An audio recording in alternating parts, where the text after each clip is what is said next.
but wanted to touch base with you. There's been quite a few events in the news over the last few weeks. Figured if nothing else, we could touch base and discuss some of those events. So I think one about a week ago that, of course, has been a topic of discussion for many in the news and even outside the news, just part of day-to-day conversation, is the fallout between Elon Musk and Donald Trump. And when was that? Like late last week or was that mid? Yeah, going on 2 weeks, wasn't it? Okay, yeah, maybe midweek last week or something like that. I don't remember when it all started with him coming out opposing the bill, the big beautiful bill, right? Right. There had to be fissures before that they could see. Of course, who am I to say? I have no idea, but I mean, we don't really know if Trump knew that it was going to if he could foresee this coming or not. I think it's sad. Yeah, did you see any of like the back and forth tweets between? Yeah, I saw a few. What are your thoughts on that? Yeah, I think JD Vance, he was on a podcast either the day that this was all starting to happen on Twitter or maybe the day after, but he was on a podcast with Theo Vaughn, and he was talking about, of course, he doesn't like to see it happen either, right? But he thinks it's just the immense pressure and scrutiny that Elon Musk has been put under that he's, I'm paraphrasing here, but kind of crumbling under the pressure a little bit, and understandably so, right? I mean, it's like his businesses are being ravaged, like literally speaking, his products, and, a lot of cases already sold and delivered to customers, are being vandalized just because of his involvement with the Trump administration. And I think that's really a big toll. And it's just like, all right, this big, beautiful bill is kind of an out to like kind of create some separation and maybe try to win back some of the good graces in the public eye that he's lost.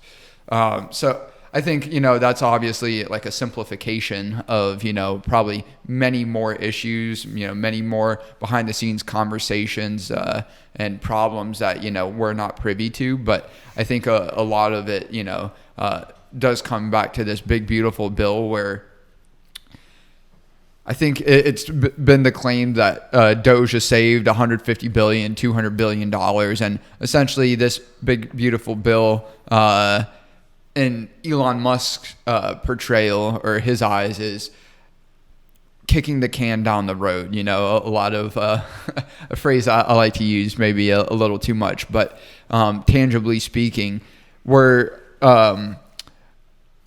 bringing about like all this new spending or not axing enough spending as part of this bill. And it's like, hey, I'm doing all this work to kind of trim the fat, kind of reshape this administrative state, and that's what you brought me in to do. And then, this big, beautiful bill is kind of counter to that, right? So I think there's just mixed messaging, but, in the way that JD Vance has talked about it, the way that they're thinking about this big, beautiful bill is, it's kind of, a few issues, let's say 8 issues kind of lumped together into one piece of legislation. But again, he's framing it, this is all of the main points that Trump was campaigning on, and why try to draw out the process longer by having 8 different congressional sessions, to try to get this legislation passed, where we ought to be able to, with cooperation, at least from the Republican Party, be able to get all of these pieces of legislation passed in one foul swoop. And, of course, there's an argument to be made that we should have, each piece of legislation passed or rejected individually. And I think there's a lot of arguments to be made for that. But I think in this case, they're just trying to, hey, this is what we campaigned on. I think there's enough people to support all of these issues. Let's just go ahead and take care of all of it now. But I don't know if you've heard differently or you have any thoughts about it. A couple of thoughts. I didn't hear JD Vance say that about Elon, but I would be more than happy to pull it up if you're interested. Yeah, I don't know that I would buy that, because Elon Musk I did hear this in the news media. It is a clash of the titans. For sure it is. Yep. Both of these guys are great at handling pressure. I mean, when you run a company, a business, even if it's a small, you're a startup essentially, technology industry, Yep. cutting edge, you guys are small and agile and you're constantly getting bumped around, right? The bigger you get, More scrutiny. there's more scrutiny, and just the pressures only mount, and all the stuff that he has going on. Elon Musk can handle a lot of pressure. I mean, there's just no question about that. And Donald Trump, we know, can handle a lot of pressure. Look at what he's done. I mean, with all the attacks on him, from a physical assassination to constant smearing his character every single day on MSNBC and all these other news channels and outlets and public opinion and commentaries. So many people hate the man, Yep. and yet he's able to stand in an unwavering voice and totally fight for what he believes in. And so it is a clash of the titans. So that's one comment. Yeah, I would say as far as like the scrutiny, like there is just so much difference. Yeah, a startup where we maybe have in the world a few thousand, maybe not even a few thousand, let's say a couple thousand people that even know about me, know about us as a company, right? So to your point, not much scrutiny that can be applied just by the amount of people that are even aware of us, right? Yeah. But then you take it to, let's say the head of a Fortune 500 company where maybe that individual, that leader, the CEO, founder, chairman, whoever is the main representative of that company, like Strauss Zelnick. He's the CEO of a company called Take-Two Interactive. And if you've ever heard of Rockstar, the gaming studio, they're one of like the big companies and brands under Take-Two Interactive. He, immense scrutiny by being the head of a Fortune 500 public company, but nowhere close to the degree of scrutiny of someone like Elon Musk, for example. Just, again, totally different levels of scale, even though obviously there's a huge gap between like where I'm at and where like this guy Strauss Zelnick is at, multi-billion-dollar company, but still maybe tens of thousands of people, maybe a couple 100,000 people at most know about who he is, right? So again, still limit. Then you get to Elon Musk, and let's say that's another, few big steps up in cultural relevance and just scrutiny that can be applied to him.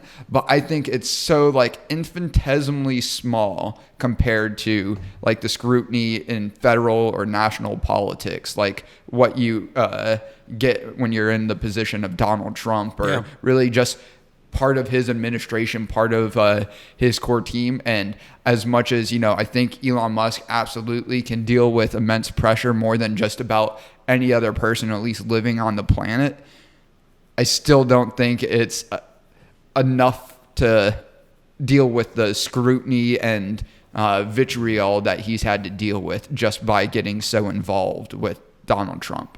And that's your opinion. That's my opinion. That's your opinion. Yes. I mean, my opinion is that Elon Musk isn't fazed really by he got a lot of negative press.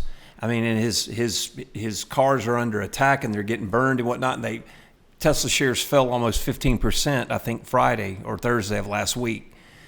And so I think he would say maybe he is panicking and saying, you know what, I got to quit this volunteer government job that I took on.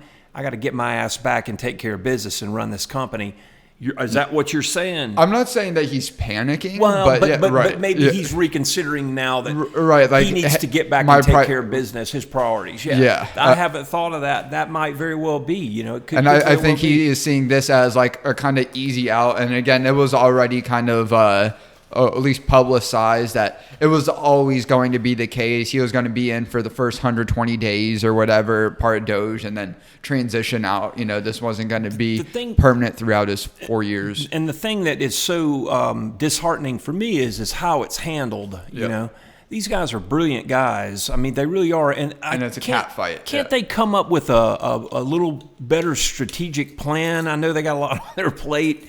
They got a lot of deadlines and they got a lot of things they have to attend to. But couldn't they come up with a better way for if he is wanting out because he needs to get back and take care of business? Yep. They could have found a better exit plan, in my opinion, than what he did is so irresponsible. Right. Now, if he really believes that, I guess he does, because I respect Elon Musk. I respect Trump too. Yeah, I guess he's being genuine when he's saying that this is a terrible bill, kill the bill. But it's just so sad to see this disunity happening at this very high level. They're playing right into the hands of opposition. That's exactly what they want to see. They were saying that from the very beginning, that at some point these two are going to have a falling out. Remember when they were saying, Elon is really the president of the United States, and they were saying that.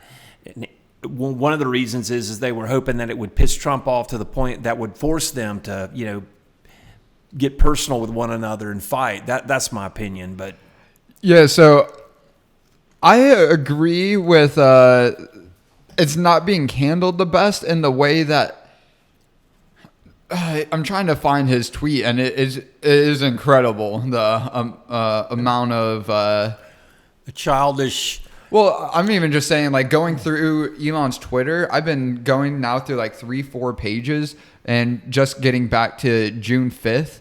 And so that's 4 days ago.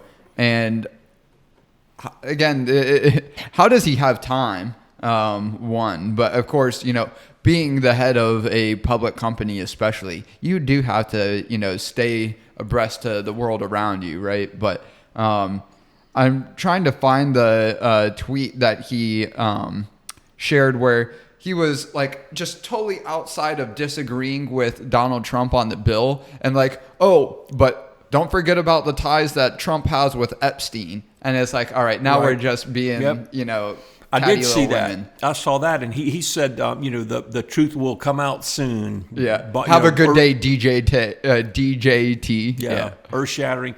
It's really sad, and I got to tell you that. And my father was I keep bringing my dad up because we look at our parents' wisdom, etc. And my dad was a senior executive with Duke Energy, public utility. Very important work, providing power to, reliable, sustainable, affordable power generated 24 hours a day, 7 days a week, constantly. And he was an executive guy and fully supported Donald Trump. And one of the problems that I've had is that, the way Trump behaves and the tone and culture of his surroundings and whatnot. If a new CEO was appointed of a company, a Fortune 100, being the president of the United States is bigger than being a CEO of a Fortune 100, right? Fortune 500, Fortune 100, Fortune 10, whatever you want to call it, the most elite. That CEO would get fired. I mean, and here we have the role model for I don't mean to be down on on President Trump, but I'll wrap up by saying this. I am hopeful that at the end of this term, Trump is gone. He's going to hopefully do a very good job and set the stage. You don't want third term Trump? Set the stage for another person to come in who's from the America First agenda, right, from that camp, and can continue with this work.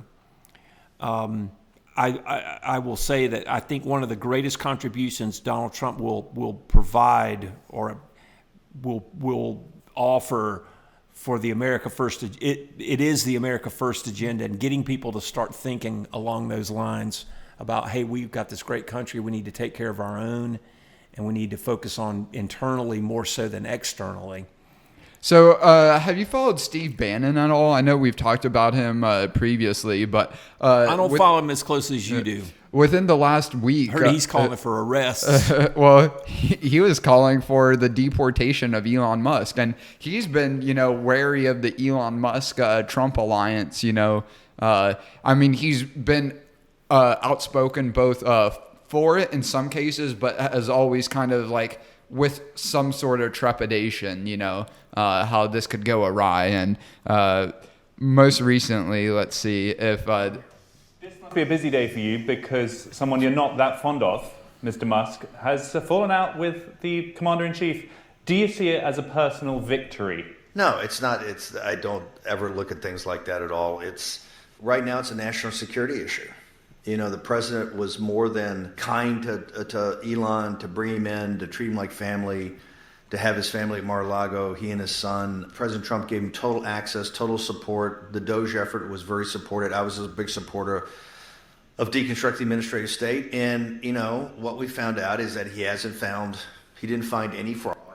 Really quick, the deconstruct administrative state, I think that's really the core of the issue, that there's a lot of talk about this happening, and either it's just not committing to really being the bad guy in a lot of people's eyes, right? Where there are a lot of social programs that just have to get cut, so we're not continuing to spiral down into this immense amount of debt, this immense deficit that we're operating under each year. And again, I think Trump is wanting to do that. Of course, there's a lot of opposition within the government to slow this down, but then I think he is also, to some degree, letting public perception weigh in a little bit more than what it should. And I think it's, again, like the vocal minority that's kind of shaping, like, hey, we don't want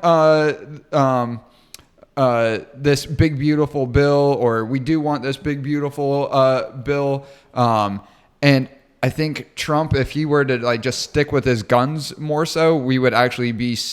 And again, it's so hard to actually understand what's going on, from the outside perspective, not being in there in Washington, D.C., in the White House, having these sorts of conversations, with Donald Trump directly. Like, you came in saying that you're going to dismantle the administrative state. And again, a lot of people do not like that idea, right?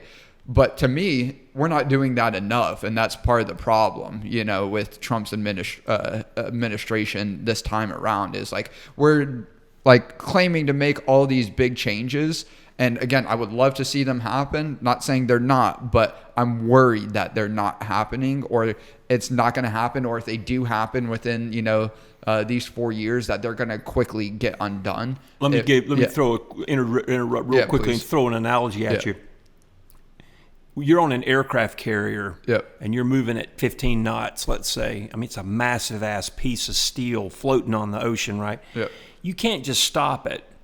You can cut the boilers off, or turn the reactor down and pull the rod, drop your control rods in and kill the reactor, stop all the boiling water, stop the steam to the turbine, stop the shaft from spinning, stop the propeller of the screw from turning. It's still the momentum of that beast it's going to take. Right. I think I was when I want to slow it down? Huh? You know what to slow it down? Friction. Well, It's all that chaos and everything else that's going to try and stop the boat. Yeah, and I mean, my point was, Right. my point was, you can take all of the fire away from what pushes the vessel forward, and just the momentum of that thing. I think in the Navy, I think we were told, if you cut the steam off, or if you stop all the propulsion, right, stop the screw turning of a carrier, let's say, that's doing 15 knots, I think it's at least a mile or a mile and a half before it will, maybe 2 miles before it comes to a complete stop. Yeah. Think of that. I mean, or like the SR-71, when you're flying at cruising speed, it takes the whole state of Utah to make a 180-degree turn. You have to go around the whole state. And I think what you're getting at is we have a huge ship. It's not very agile. It's hard to make it stop on a dime or turn on a dime, right? Yeah. And that's the thing. It's I get that. But that's what we really need as a country, as much as humanly possible. We have become so bloated.